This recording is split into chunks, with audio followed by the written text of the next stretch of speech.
If you're watching this, I'm leaving for Georgia in 2 weeks. 2 weeks from today, I'm leaving. 3 weeks from today, I'll be on the trail hiking. Oh my gosh, I'm so excited. I cannot believe the time is finally here.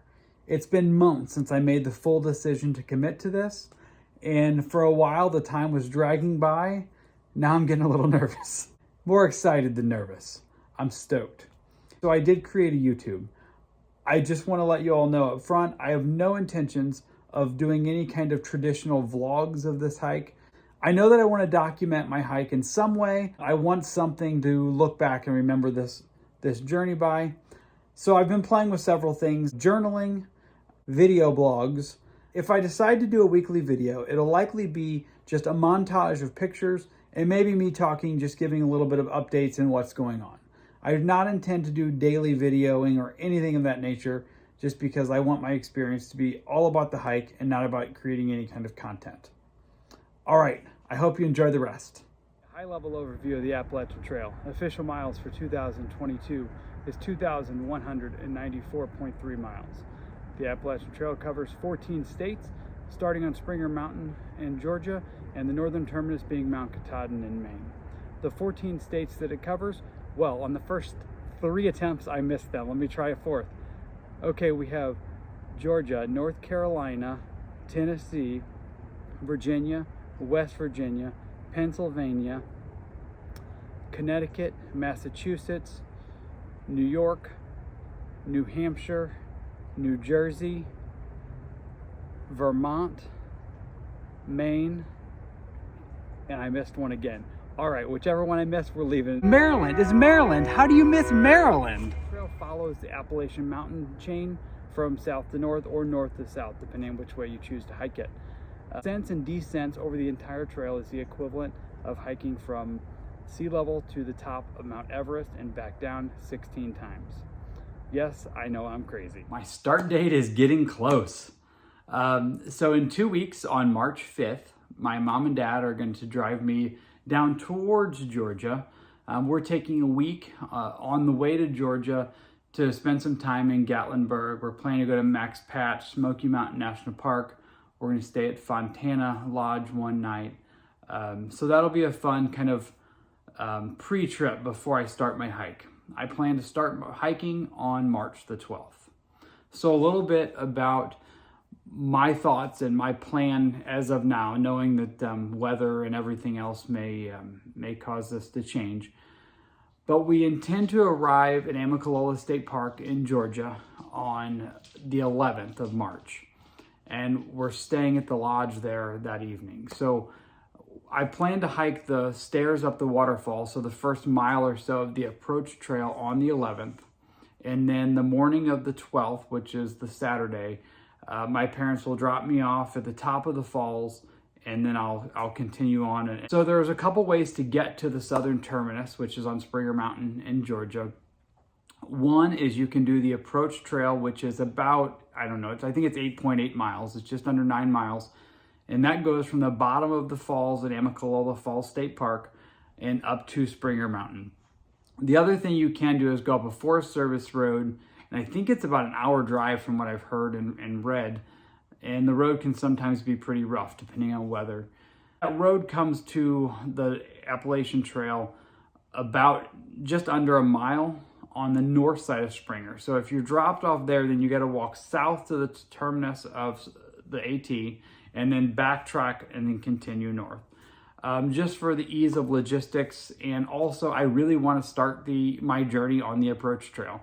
A lot of people don't, but in the big scheme of things, 2,200 miles, what's another 9 miles?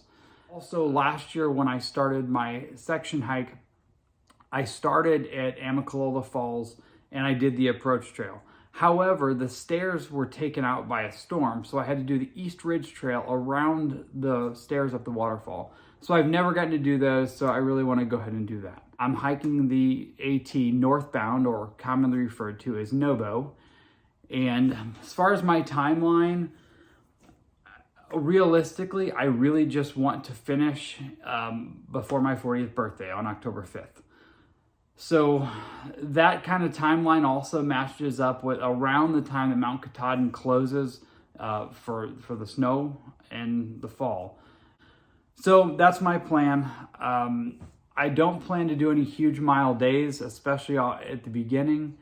The last year when I did the 500-mile hike, I got to a point where I was doing quite a few 20-mile days and bigger and fairly early on.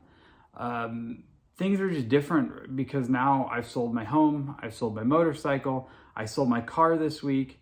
I really don't have, and I don't have a job. I'm unemployed. So I really don't have any kind of pressing reason to come back other than to get my dog. Enough about that for now.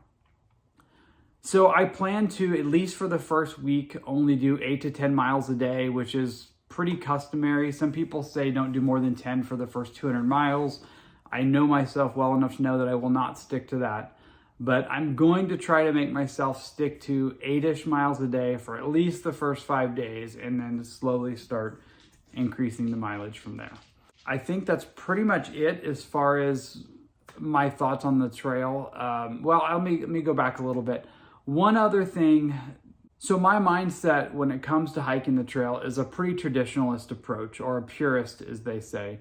I really prioritize walking past every blaze on the trail. Sometimes you come to a shelter area or a camp area and there may be one way, if you're coming from the south, there may be one route in and then another route further north, which means you'd be missing that small section of trail between the entrance and exit of the shelter area. So in situations like that, I will always backtrack to the place that I last got off the trail. My goal is to have, first and foremost, I want to have a continuous footpath from Springer Mountain to Mount Katahdin in Maine. There are other aspects of a traditionalist, like slack packing, which is where you're basically you're day hiking, or you're hiking with just snacks and water. You're not carrying your full pack. I don't really know what my thoughts are on that right now. As of right now, I would like to sit here and say that I will never slack pack, but I don't know. I may. The 510 miles that I did in 2021, I did not slack pack any of those miles. The only thing where I would be willing to be flexible on that is if for some reason I had to get off trail for an extended period of time, like injury or something along those lines. At the end of the day, a through hike is walking every step of the trail in 12 months time.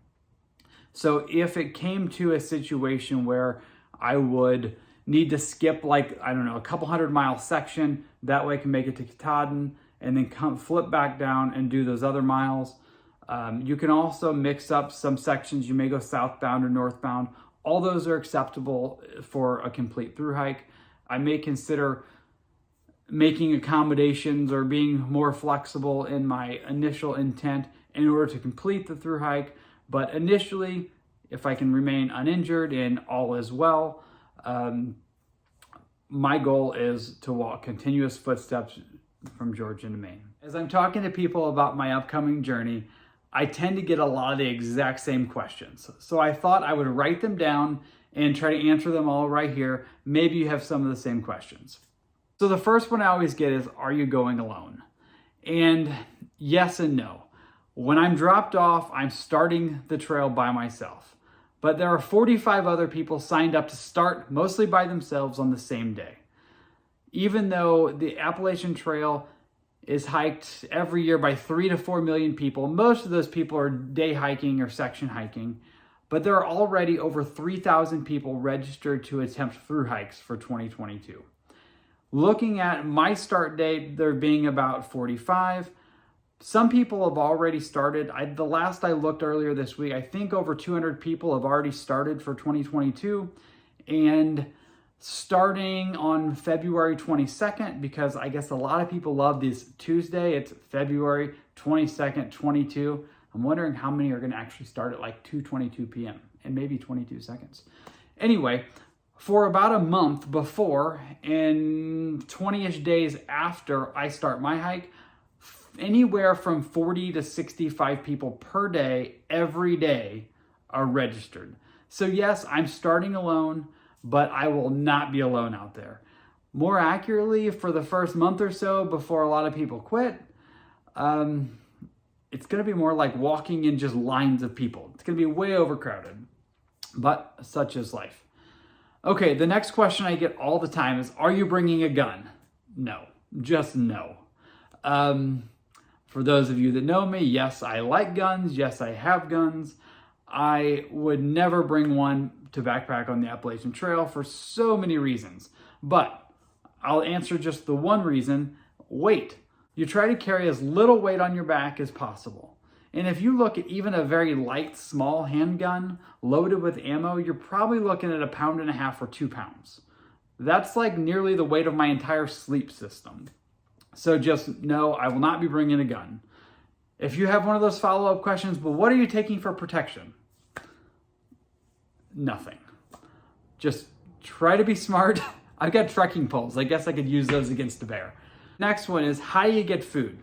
While there are small parts of the Appalachian Trail that are kind of more remote and backcountry, for the most part, the trail crosses one or several roads a day.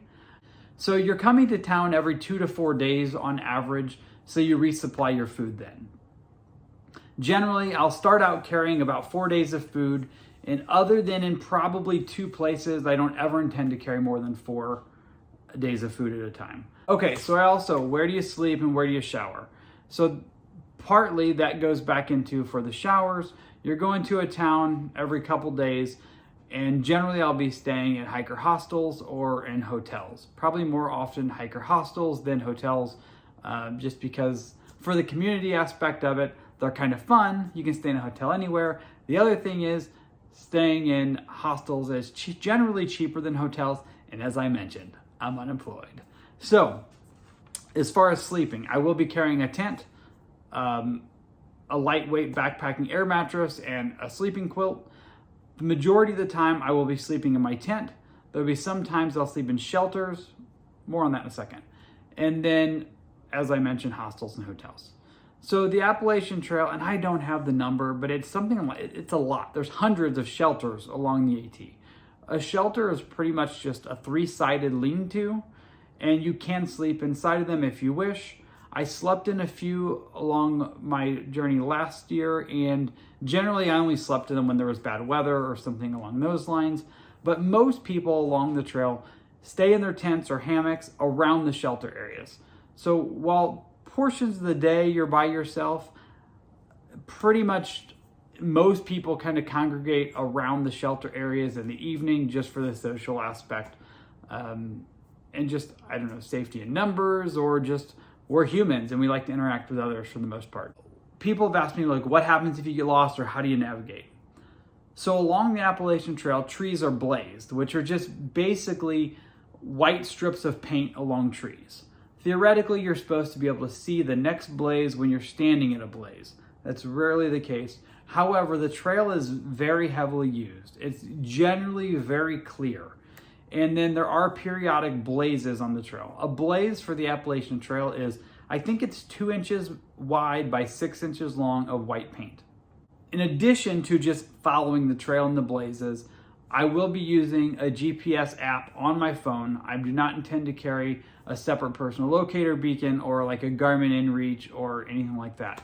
There's an app that's very, very accurate. Pretty much everyone hiking any of the long trails in the United States and abroad use an app. They just changed their name this year. It's now called Far Out. It used to be called Guthook. That app has everything you need to know. It has at different gaps, it tells you what shuttle services service those gaps, gives you their contact information, gives all the hostel information, all the water sources are listed on the trail, all the campsites, all the shelters. It even lists what amenities are at the shelters, which amenities are different than what you're thinking. There's no electric or running water. Most shelters either have bear cables to hang a food bag so the bears don't get it, or have a bear box, which is steel toolbox that locks so the bears can't get food. The other thing, users can put comments.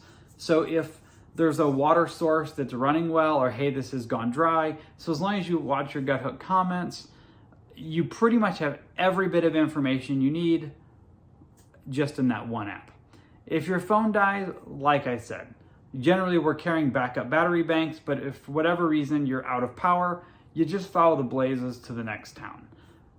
Aside from that, there are people everywhere. Follow the crowd. Someone else will have service. The other big question I get, since I did do the 510-mile section hike in 2021, people ask, are you picking up where you left off, or are you starting over? I am starting over.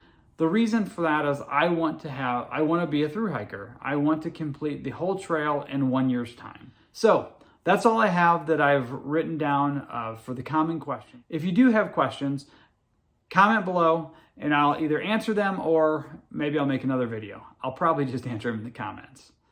2 weeks!